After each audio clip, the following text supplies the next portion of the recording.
Welcome to Disability Empowerment Now, Season 3. I'm your host, Keith Mavidi.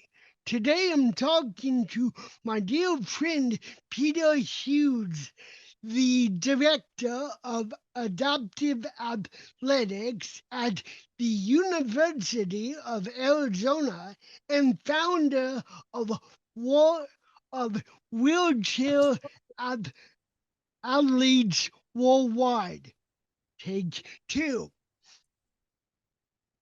Welcome to Disability Empowerment Now, Season 3. I'm your host, Keith Mavidi. Today I'm talking to Peter Hughes, the Director of We'll get it eventually. Peter Hughes, the Director of Adaptive Athletics. Okay. This time it's the charm. Welcome to Disability Empowerment Now, Season 3. I'm your host, Keith Mavidi. I need to do that without. Welcome to Disability Empowerment Now, Season 3. I'm your host, Keith Mavidi. Today I'm talking to Peter Hughes, the Director of the Adaptive Athletics Program at the University of Arizona and the founder of Wheelchair Athletes Worldwide. Peter, welcome to the show. Thanks for having me, Keith. It's good to see you. Took a long while before the recording to get all of your accolades straight and out of my mouth properly.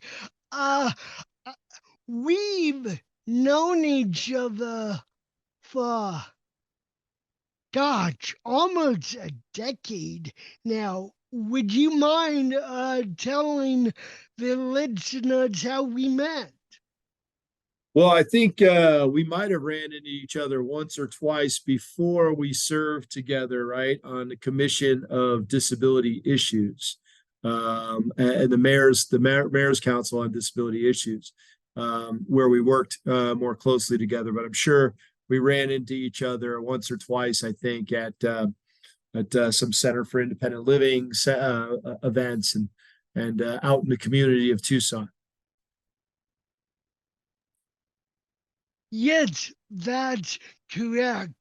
We've known of and known each other for quite a while. So tell me about your main job, because it's quite a important one. And just recently, I learned how successful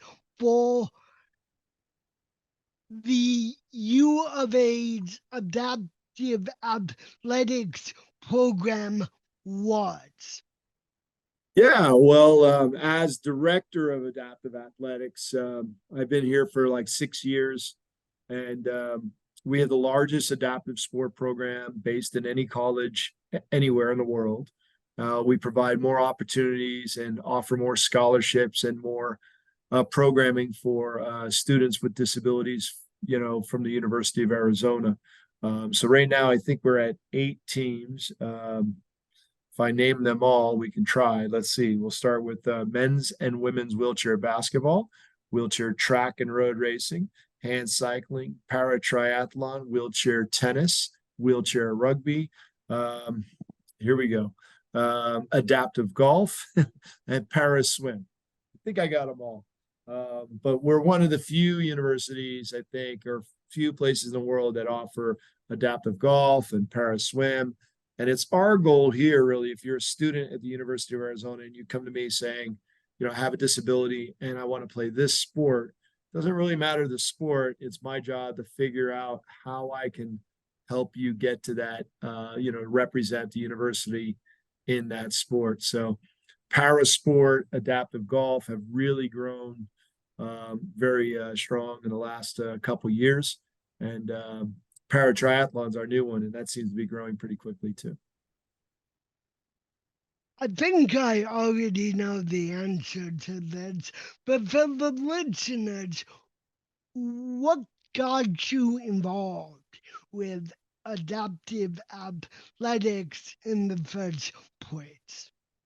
Yeah, well, I think like a lot of people with disabilities, Keith, I was born with a disability. I was born with arthrogryposis, which is irregular curvature of the joints. So my hips, knees, and ankles are fused in a straight position, so I can walk a little like a penguin or Frankenstein, uh, Charlie Chaplin, whatever you want to call.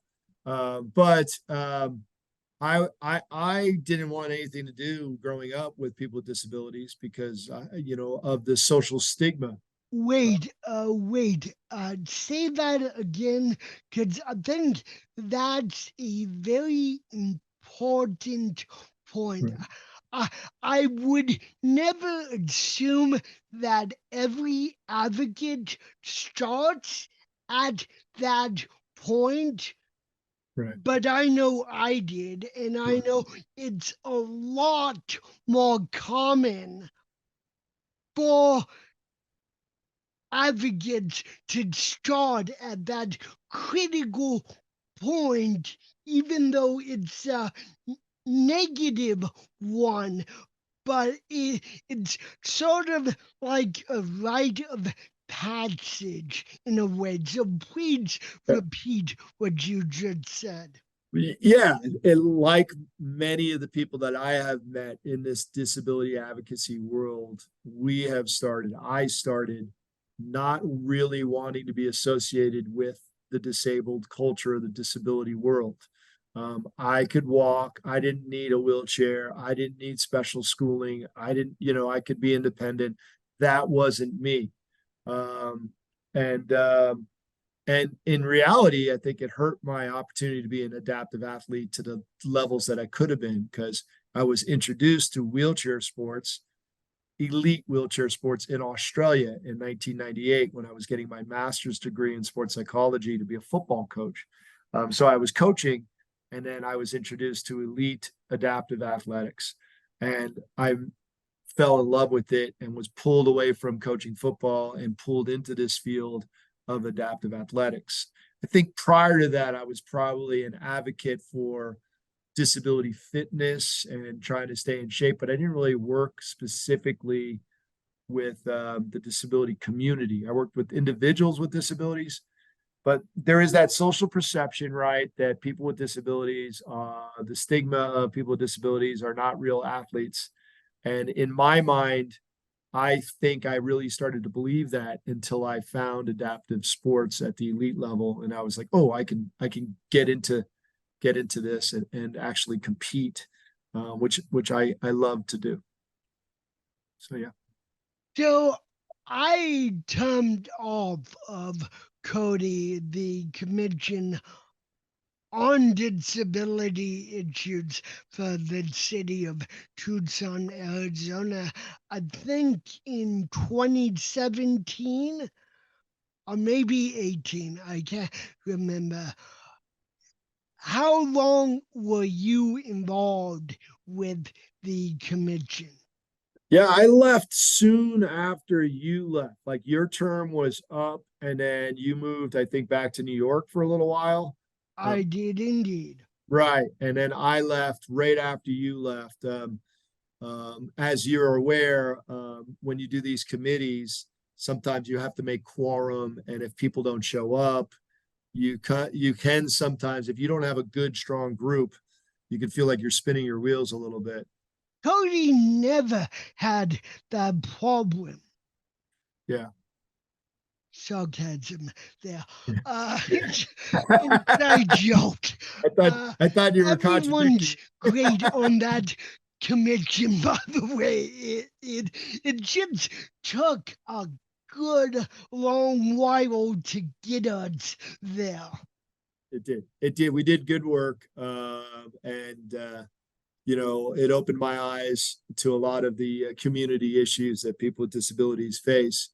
You know, when you're in a situation like I am, where you don't need to use a wheelchair, and you can walk and use crutches and you can get around pretty easily, you don't realize all the physical barriers for our chair users. And that's just manual chair users. Forget about the power chair users. So I think we did some really good work on, you know, street safety and accessibility and, you know, advocacy.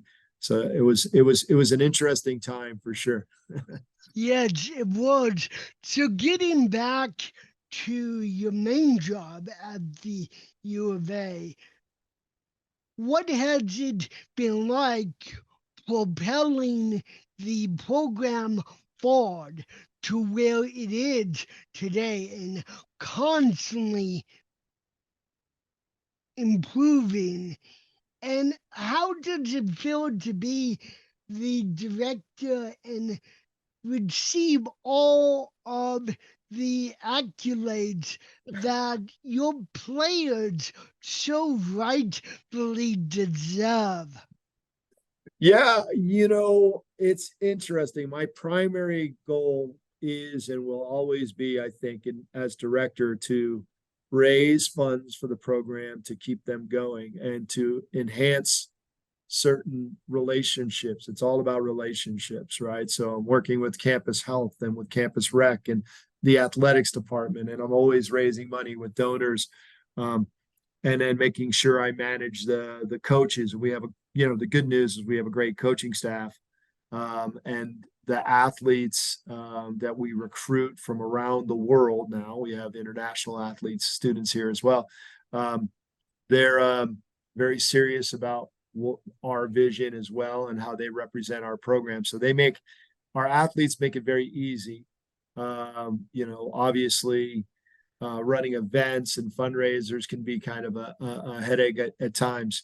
Uh, my salary and my three head coaching salaries paid by the university and supported that way. But everything else that we do, from flights to hotels to uniforms, that's 100% either fundraised or grants or that kind of stuff. So there's quite a bit of busy work to do there.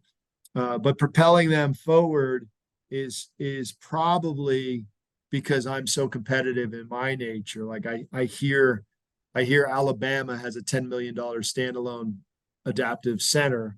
I'm like, ooh, all right, they did that. Now I want to do this, you know, and I want to have, you know, I want to add 15. sports. Yeah, yeah, I wanted 15. Yeah, $11.1 million. Right. So, yeah, You're dreaming too yeah, small, I know, Pete. I know. I know. So yeah, so those are the kind of things like, and then making sure that one of my biggest problems is always remaining focused on the baby steps instead of just looking at the big photo. Like, what are we doing this year that is going to propel us into next year? And, you know, goal setting and managing realistic goals. Uh, so that's that. Luckily, I have good bosses and good people around me to help temper my dreams, right?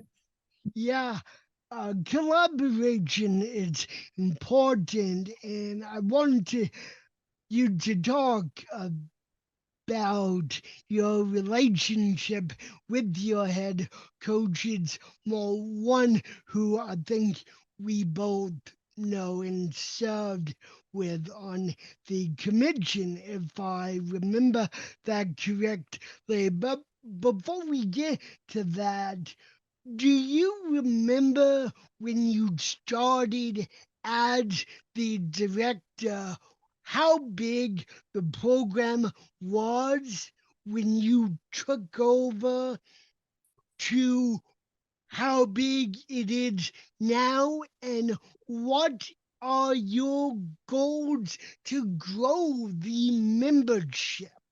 Yeah. So when I took over the program, it was a hybrid program, which meant you could be a student or a non-student and you could participate in the program.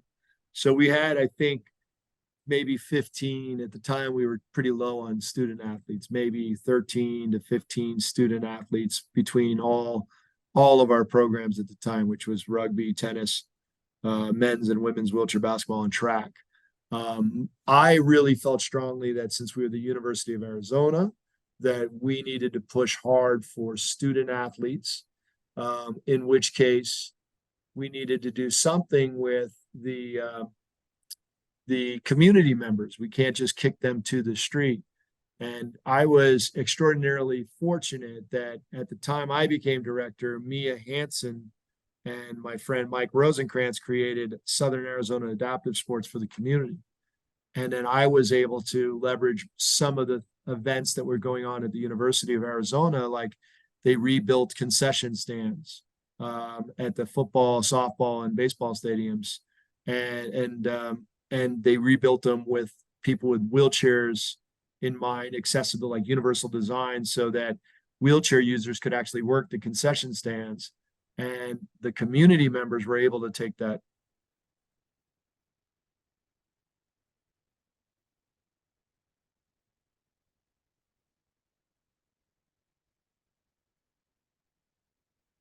Sorry, sorry to cut you off. You were saying?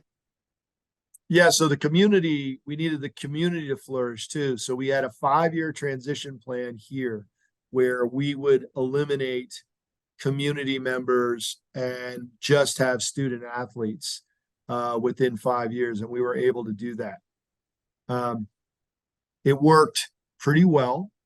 The only program that we are now a hybrid on is wheelchair rugby, because it doesn't seem to be quite enough student athletes that want to go to school and play rugby. And we have like 5 student athletes and 5 community members. And we partner with Southern Arizona Adaptive Sports on that program. They pay for the community members, I pay for the students, and we're a happy family that way. So the concession stands were built with ADA and universal design in mind.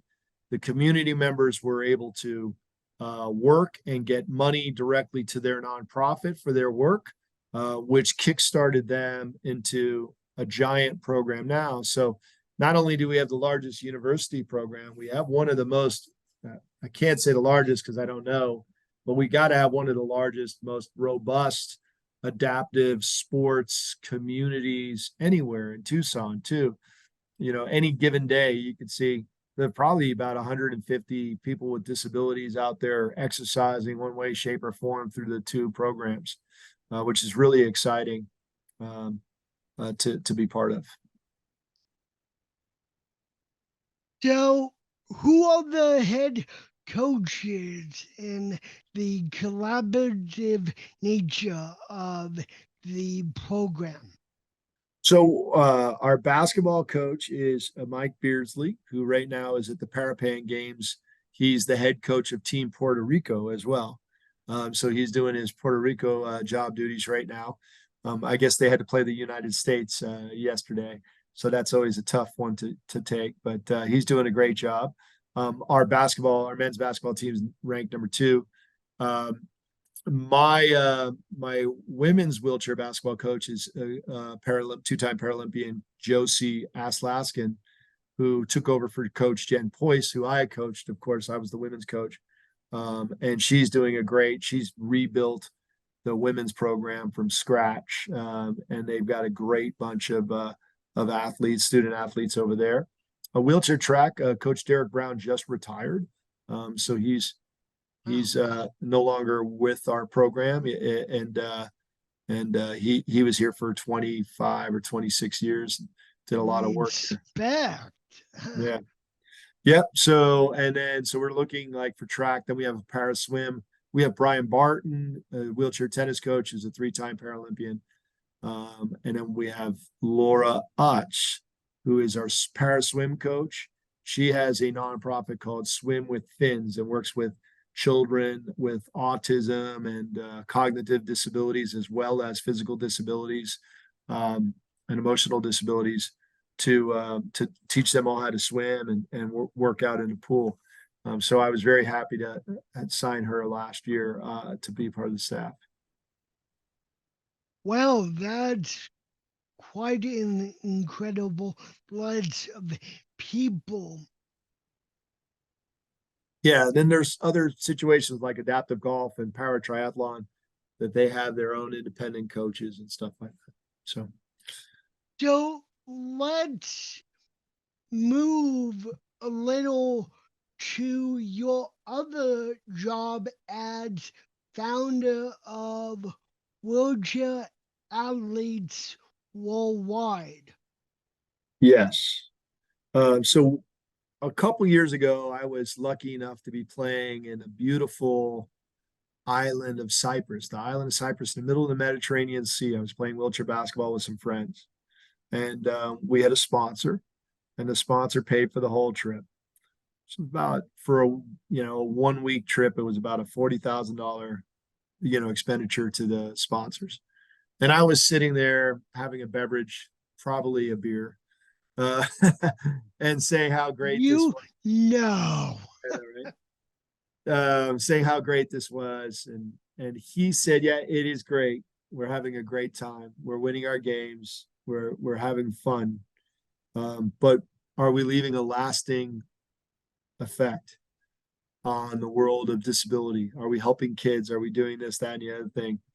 And so when I went home from that tournament, that comment kept coming back into my head, like, we're spending a lot of money out there having fun, but we should be doing something more. And so I got three of my buddies that we're all kind of getting towards retirement or retiring from our competitive things. And we decided to form a nonprofit called Wheelchair Athletes Worldwide. And the mission statement is change social perceptions through sport. Change social perceptions for people with disabilities, about people with disabilities through sport, through primarily wheelchair basketball, wheelchair rugby, wheelchair sports. So we ask our friends, and we have many of them that play wheelchair sports. You got an old chair lying around. Can I get it? Can I fix it up and send it somewhere else? And we've been to India, Nepal, Peru, Indonesia, and most recently Uganda in June of this last year. And we donate the chairs. We leave the chairs there. We put on, high quality coaching clinics. We coach the coaches. We coach them, the athletes, and then we leave the chairs there. And we hope they do well with the chairs. And it's been a great honor to be part of that and to found, as a founder. Of course, I'm proud of it, and just as a participant, seeing the smiles because, Keith, here in the United States, if a kid comes to me and says, I need a sports chair, I could show them about 5 different ways. We got Challenge Athletes Foundation, which is an amazing foundation. We got your church groups, your optimist clubs, your Rotary Club. There's so many people that are willing to fund a good cause here in the United States. But in these other places, people with disabilities are really frowned upon, and they have that stereotype. So we're out there showing them what they can do athletically, and hopefully they impress on their friends, their able-bodied friends. If I can do this, then maybe I can get a job, right? Maybe you can give me a job. Like, if you're impressed by this, try me somewhere else. Let me prove myself in some other thing.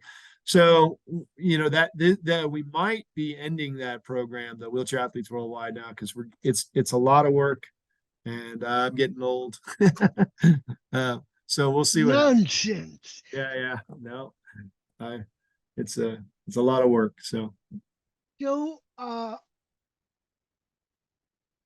would you say again the total number of athletes the U of A adaptive athletics program had when you became director yeah, to the total number of athletes now to chart yeah, the incline? I would say that we had. Let's see. I'll just try to count on my head here. We had maybe 30 athletes, with maybe 10 of them being students. And now we are currently at 63 all student athletes, 63. So we more than doubled in 5 years. and we've added, I think, 3 sports, right? Para swim, adaptive golf, and triathlon. Um, and we had one guy last year who we gave a scholarship. All of them are on scholarship, by the way, so they're all doing pretty well for themselves, not getting into too much debt. Let's just put it that way, unless they're buying Starbucks, which I can't stop them from doing. But yeah, they forgot what I was going to say.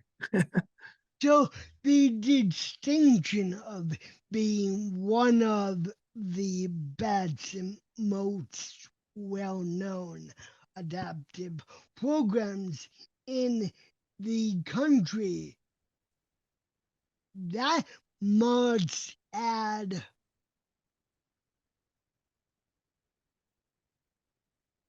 pressure, or more pressure, to maintain that level of excellence. There, I think there's some pressure. I think we're doing the right thing, so because I wholeheartedly believe that it's not just about wheelchair basketball, that it's about people with disabilities and providing opportunities for students with disabilities here at the University of Arizona, that I think we're doing the right thing. So the pressure comes with the expansion of the teams. That means I have to raise more money and more money and more money, right? And otherwise we spread the teams too thin and they won't get to go to competitions.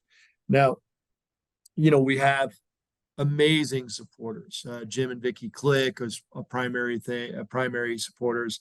They just announced that they're going to donate $6.5 million to our program 2 Fridays ago.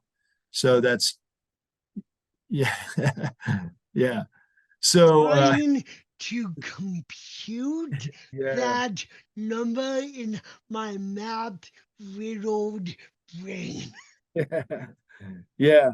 So it's 1.5 million over 10 years. And then it's a $5 million legacy gift from them. So when they pass, so we don't have that money now. So we have some short-term needs, but the pressure for the long-term program, that all goes into an endowment that can't be touched, that creates interest that will fund the program for years to come. So the pressure for me specifically to get that endowment, one of my goals was to get that endowment to $5 million. Now I have a pledge that it'll be at 6 million, is off. So now the next step is, well, what can we do? And so the big pressure now for us is, or for me directly, is how do I mirror the adaptive athlete's experience here, the student athlete experience, with that of the student athlete over in the ICA, right? The intercollegiate athletics. They get to eat 1 meal a day for free. They get to, they get all kinds of new swag and support. They have academic support, sports psychology, sport nutrition. They've got, all those kind of tutoring supports that we don't have. We have some of it, and they're helping it. Athletics is helping us get some of that, but we don't have it in a full way that, we're not apples to apples, right? And so how do I get closer to that? There's a pressure for that. And the pressure, in this world with, the conversation about fairness and inclusivity and all that is so prevalent that there is some pressure to do that. And luckily, so far, the university has been 100% behind us in moving that direction. Like, oh, what do you think we can do to improve? And I would give some ideas, and they've always accepted those ideas. So, like most recently, our men's basketball team and the men's basketball team at the U of A, they got to have lunch together and they got to chat and become more peers and start building friendships and stuff like that. Whereas before we weren't really doing that. We were kind of segregated. We're going to be at a halftime show, I think, in January 28th. The women's team is going to play a halftime show at McHale, and we haven't done that since I was like in the first or second year of coaching. the women's team. So our wheelchair track team last year competed in the first ever collegiate wheelchair championships at the Drake Relays. So they're going to do that again this year, where we're going to be racing alongside of the NCAA athletes in track and field, and we'll be part of that, which is fantastic. Our swim team gets to swim in as exhibition matches in between our swim meets, so they get exposure and all that. So we've just, we got great partners, we've got great supporters. Everything is on task, for adaptive athletics. It's just a matter of tempering our expectations to make sure that we don't get frustrated, because it's a marathon, it's not a sprint. You just got to keep grinding and grinding and grinding before we get there.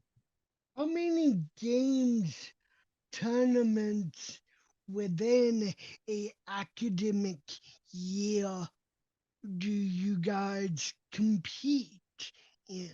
Well, the general rule for our programs is we want to compete basically once every 6 weeks.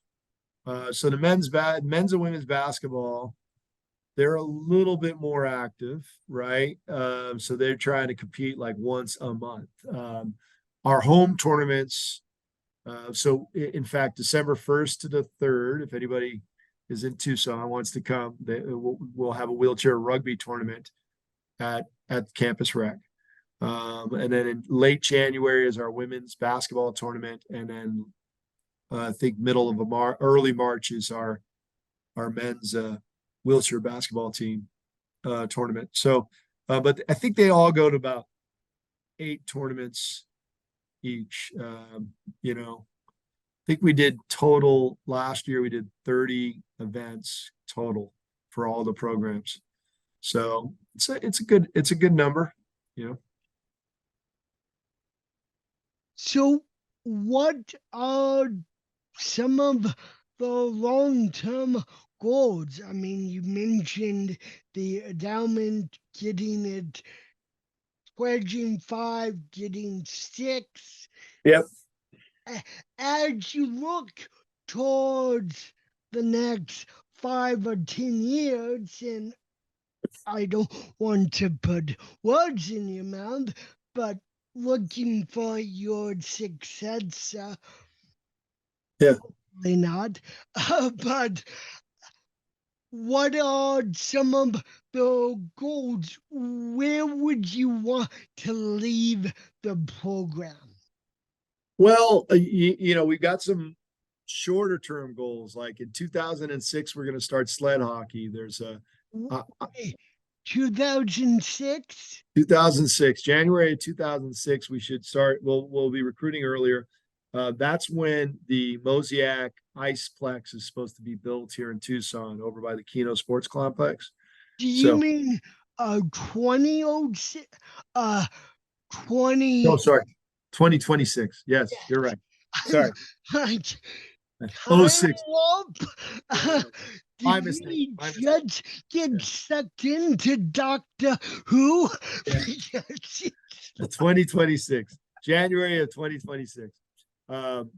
Yeah, they're supposed to build 3 ice skating rinks. It's a big giant complex. They're building one of the ice skating rinks with accessibility in mind, so we can do sled hockey. So that's good. We're also hoping in March of 2026 to host at McHale. We're trying to host the collegiate wheelchair championships, both the men and the women, at McHale. And we're hoping that we have enough time to actually sell out McHale, which would be a fantastic thing. Like, I don't know if you saw, but recently in Nebraska, they had a volleyball game that had 92,000 people inside the stadium volleyball, and they set the world record for that. And so I'm thinking, well, we should be able to set the world record for wheelchair basketball if we're smart about it. So there are those things that are on my more immediate short-term plan. I'm going to Tuscaloosa in January with Mr. Click and a couple other VIPs to look at their complex, what they've built, take a tour. And as much as I'd like to have my own gym, I think a better project would be the city, the county, the University of Arizona working together to create a disability complex where people can go to work out as well as some nonprofit work, et cetera, to get all that under a same house, kind of like they have up in Phoenix, Ability 360. I'd like to see something like that in Tucson. I think we're going to be capped out at about 75 as student athletes. I think we're close to capping out there just because you have to raise so much money to, to send them on trips. So, what is your relationship like with the DRC, the Disability Resource Center? Yeah, well, there are the Disability Resource Center is where we're housed. That's where adaptive athletics is. So the DRC, the way I look at the DRC is it's the administration, adaptive athletics on the left side, testing and accommodations on the right side. And there's like three branches. And interpretation is one of the other branches, I think. And the DRC is, never getting the respect it should deserve too, because they are one of the largest, if not the largest, in the United States, and they do a great job at helping. I think they get overshadowed by the UA's own SALT program. Oh yeah, But yeah, that's a topic for another episode. We right. can debate that till the cows come home, probably. But I agree with you. It's It's not a place where they actually have to specifically fundraise. It's a yeah, mandated federally yeah, program, so SALT I know has to do some of its own fundraising. yeah. Uh, so that yeah, but the other good news out there, Keith, just because I did forget it, we have a collaboration with the College of Public Health, and so right now, a month ago I taught, or 2 months ago I taught PE teachers in Tucson Unified School District the introduction to wheelchair sports. And now with me as Group Southern Arizona Adaptive Sports and us, and we had $100,000 gift, and we're going out to elementary schools, middle schools, and high schools to teach them wheelchair sports, to change social perceptions on disabilities through sports. So we're doing that, and then we have our awards gala, which is, let's see if I can show this to you. There's your save the date right there. It's kind of blurry, huh? Yeah. April 5th. It's Of, yeah, April 5th, yeah, 2024. And we'll be selling tickets for that. That's a Paralympic theme thing. So, you know. So, how I first became aware of even the concept of adaptive athletics was actually at the EU. I was in a disability course taught by the former director of the DRC, Sue Kroger, uh, where she had the class watch the documentary Murderball. That's correct. Yeah. And that's an interesting title just in and of itself. And I would like to say that in similar documentaries are the introduction to a lot to adaptive athletics, to a lot of people who are not directly or indirectly involved with them on a day-to-day basis. What are your thoughts on that? Yeah, I agree. Murderball, it got nominated for Best Documentary and, of course, famously lost out to March of Penguins. So I had always thought that if we only could have afforded Morgan Freeman to narrate Murderball, we would have won the title.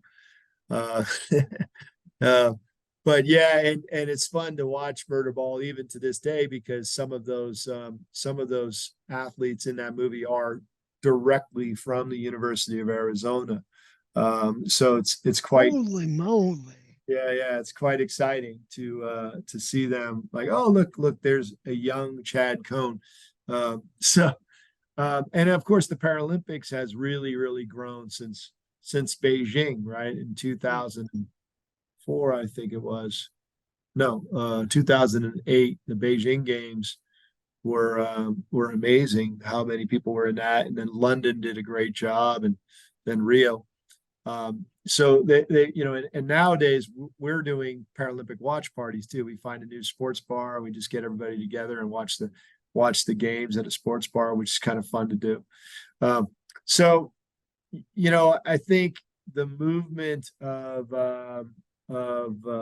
adaptive athletics is definitely growing and it's getting more and more known, which is good. I just hope they keep the money and the greed side out of it. We'll see what happens.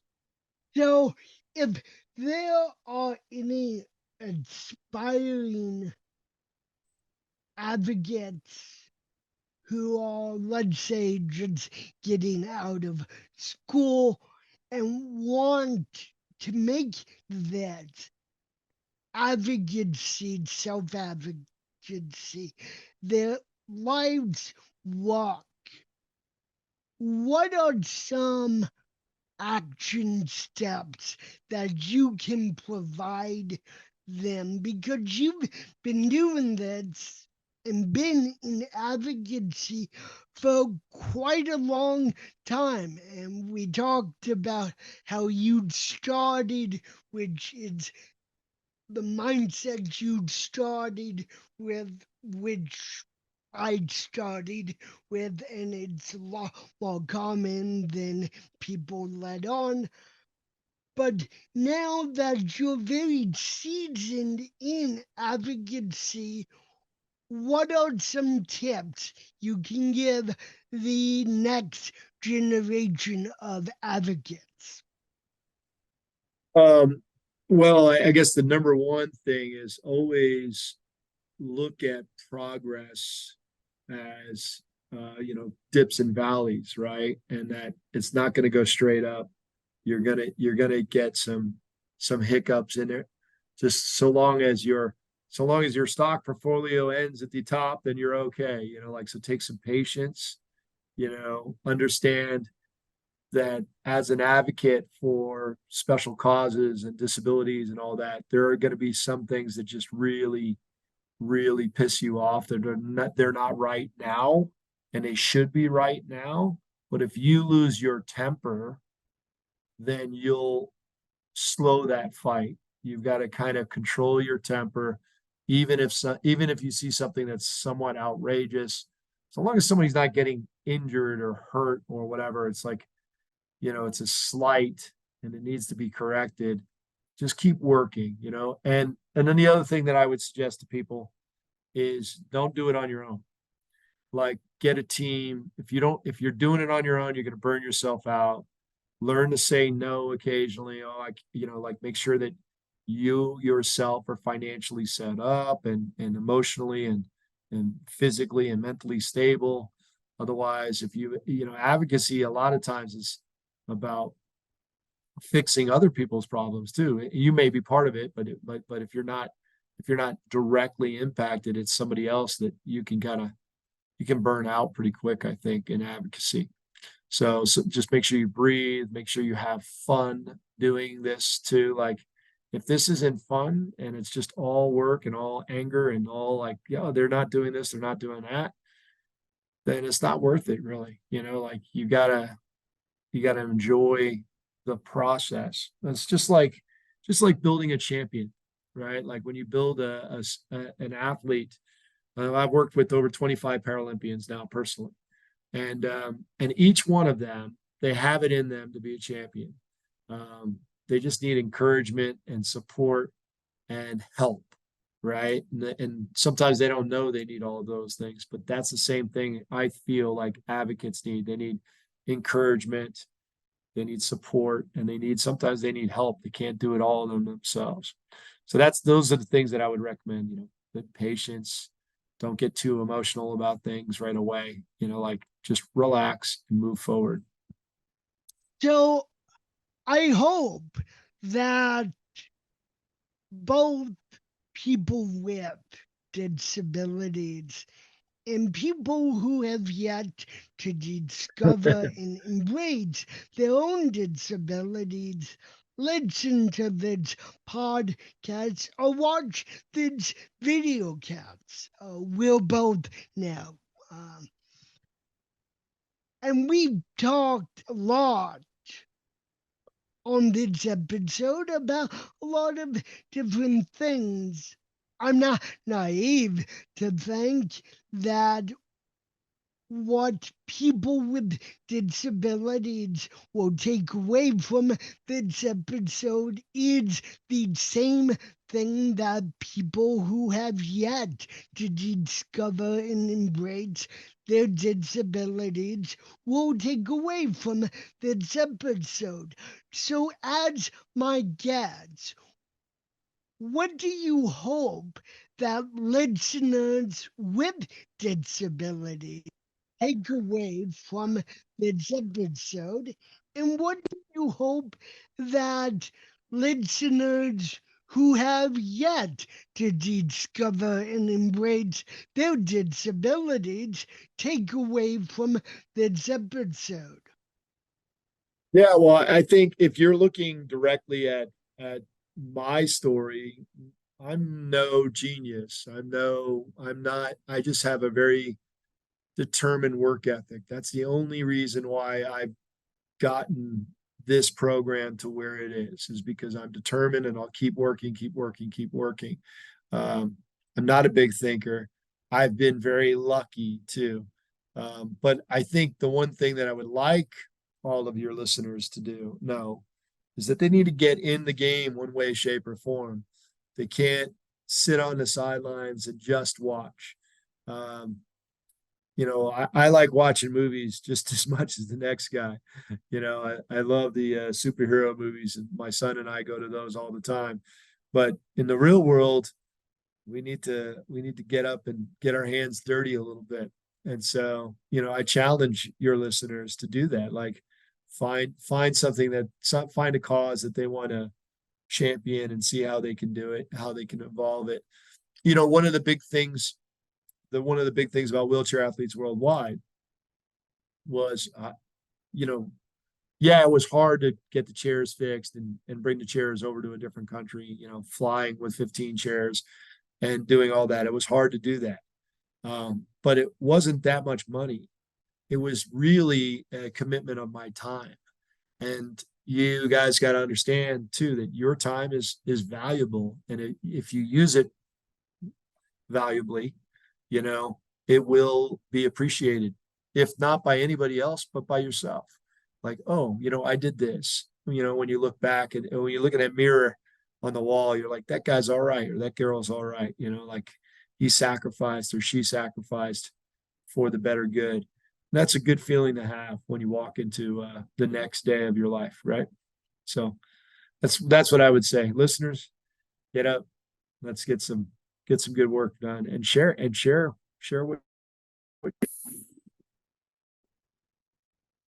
So if a listener or two, or a thousand, let's say, lovely goals, Pete, lovely goals, want to know more about this incredible program, how would they find out more about it? Well, you could go to our website, which is the drc.arizona.edu, obviously drcarizona.edu. You could go on social media and look up UAZ. I think it's UAZ Adaptive Athletics. I know our basketball team has its own Instagram, and it's our women's basketball team has their own Instagram. And the rest of us have like Facebook and Instagram. They're all, I think, under the same thing, UAZ Adaptive Athletics or something like that, at Adaptive Athletics. So, you follow us, please. You have my email there in the chat. If you want to email me for additional questions, I'm happy to answer questions. And then, if you're living in Tucson, you know that we have an accessible gym that's open to the community too to work out. And so you come on down here and do a tour of the gym. Try to get some exercise in there. It's kind of fun sometimes. You don't know who will be working out next to you. You could be working out next to a gold medalist. You never know, right? It was quite fun to do So sometimes. what's your email for the listener? Yeah, it's at PT Hughes at Arizona.edu. So that's PTHUGHES at Arizona.edu. So, Well, Pete, I have enjoyed talking to you as I always do, and thank you for coming on this episode and telling us about the critical work that the adaptive athletics program at the University of Arizona is doing. I hope you don't retire too soon, because you're doing such amazing work. You're one of my role models, and I cherish our nearly decade long friendship, and I admire you extremely, my friend. well, thank you, Keith. The same goes to you. Keep up the good work, and we'll see you out there on the street someday, right? Thank you very much. Bye. Happy holidays. Happy holidays.